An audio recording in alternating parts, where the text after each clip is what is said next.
Guys, I'm going to do my best Mike Goldberg. Coming up next, we have a guy that's proof that third time's the charm is a real saying. Oh, yeah. Juicy J. Julian Erosa, in his third stint with the UFC, is 5-1, and he's been an underdog in 5 of those 6 fights. He continues to prove the doubters wrong, and he is knocking on the door of the rankings, taking on Alex Caceres, a guy who has been around with the UFC since 2011. And if you look at it for Caceres, for Bruce Leeroy, owns his own gym now, trains out of Florida. He's 14-11 with a no contest since debuting against Semelsberger, WEC legend, back in 2011. And for Caceres, his first 2 fights in the UFC, lost them by submission. That just goes to show you the stick-to-itiveness of not just Erosa, but of both of these guys. And they faced a very high-level competition. For Erosa, he lost on The Ultimate Fighter by knockout, season 22.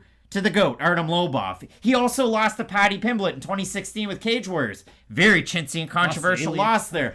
But if you look at it for Julian Erosa, since he's just added tools to his tool belt, since he's gone from the Pacific Northwest to Extreme Couture, he's just gotten even better. And I know he spends time at 10th Planet Jiu-Jitsu with Casey Halstead, one of the underrated coaches that you don't hear enough about out of Vegas. For Erosa, though, we've seen him in these performances kind of let down that shell. Somehow he's toughened up his jaw. I don't know if he's been using those like that. Would you agree with me, though? I think Julian Erosa is one of those, you catch him early, you might be able to knock him out, but if he is able to ease himself into the fight, he's a very difficult guy to finish. Like, we talk about the storm that doesn't go away. Julian Erosa is that guy, and it's got to be scary when you're in the 3rd round and this guy hasn't gone away, like the fight against Hakeem Dawodu that we saw his last time out. Erosa just continues to show up in waves. It's like a Call of Duty map when you're playing single player at your house when you're not attached to the internet. Julian Erosa is that guy. He is 2012.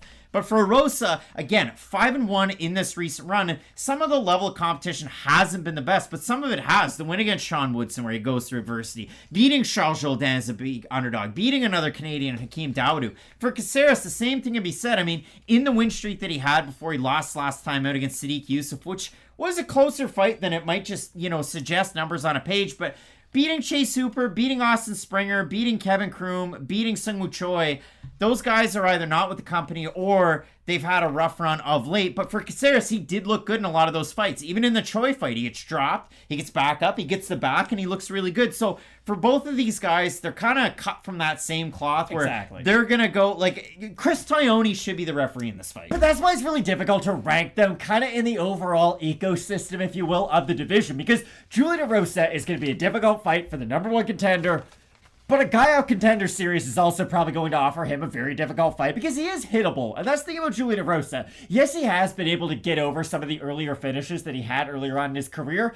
But you don't look at Julian Erosa and think, wow, his striking defense, boy, did it look great tonight. Now, is Alex Caceres as heavy-handed of a striker that's really going to take advantage of that? Not necessarily, but Caceres is a very technical striker, and I know he has added a lot more to his grappling in this stage of his career because, for the most part, it was, hey, Alex Caceres, if you squint from a long distance, he's kind of like Yair Rodriguez. They had a main event against each other. People don't believe me when I tell them that, too, because, like, the UFC has scrubbed the history of that from their whole history because it was a close fight, went to a split decision.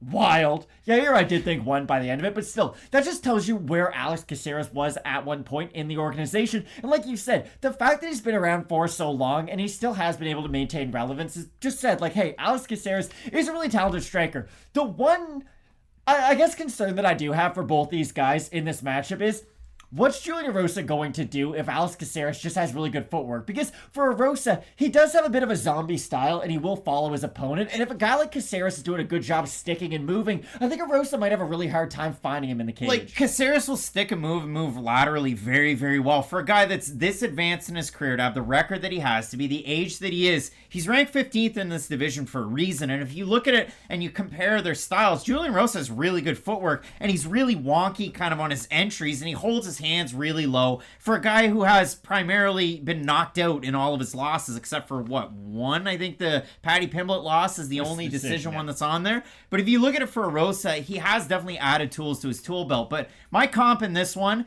is and everybody loves the record, so we'll go with one to end the season. I got such a long way to go to make it to the border of Mexico, so I ride like the Winn. Ride like the Winn.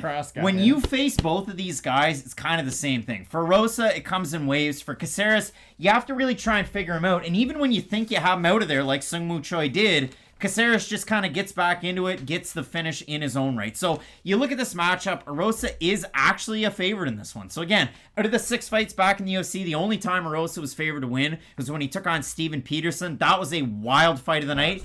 And Caceres coming in as the underdog. We have a look at the Tapology votes. Erosa in those last 2 big wins like that I look at, the one against Dawodu, the one against Jourdain.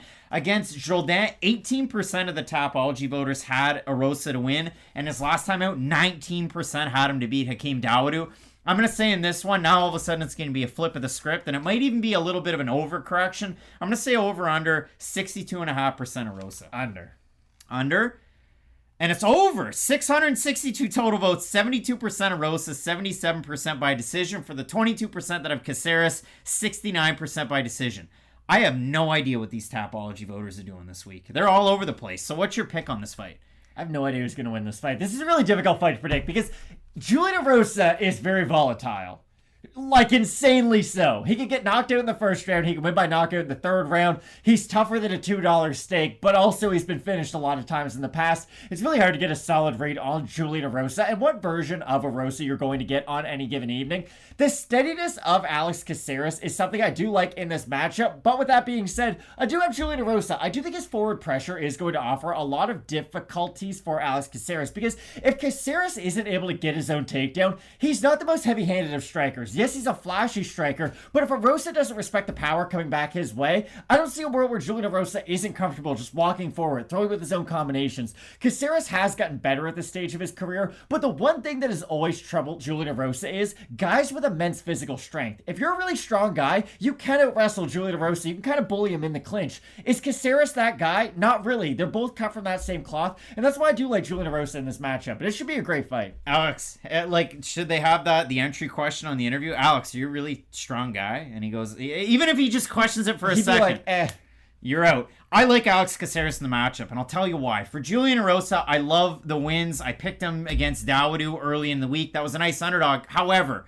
Dawodu weighed 149.5, and that definitely affected him. The fight against Charles Jourdain is my example why I think Caceres can win. Jourdain looked good early until he didn't in the third round, and then it was Julian Erosa starting to take over, caught him, submitted him, got the win. For Alex Caceres, I don't think he's going to leave himself out there. I think his footwork in round 1 and round 3 are still going to be there, and I think Caceres can cause those problems on the outside that some of these other guys haven't. Sean Woodson was able to do it until, again, he wasn't at the end. And I think Caceres is one of those guys who's been around long enough that he's not going to blow his load in the first round. He'll still have things to offer in the second and the third in the matchup. So that's why I have him in this one.